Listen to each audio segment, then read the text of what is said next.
ရှင်မောင်ဝင်းနိုင်တာဦး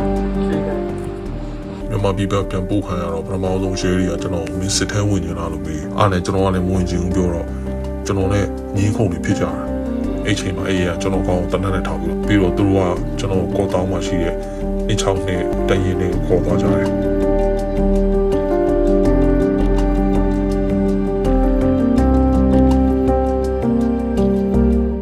ကျမအကူဖန်ခံရတဲ့အချိန်မှာထိုင်းရဲပွဲစားက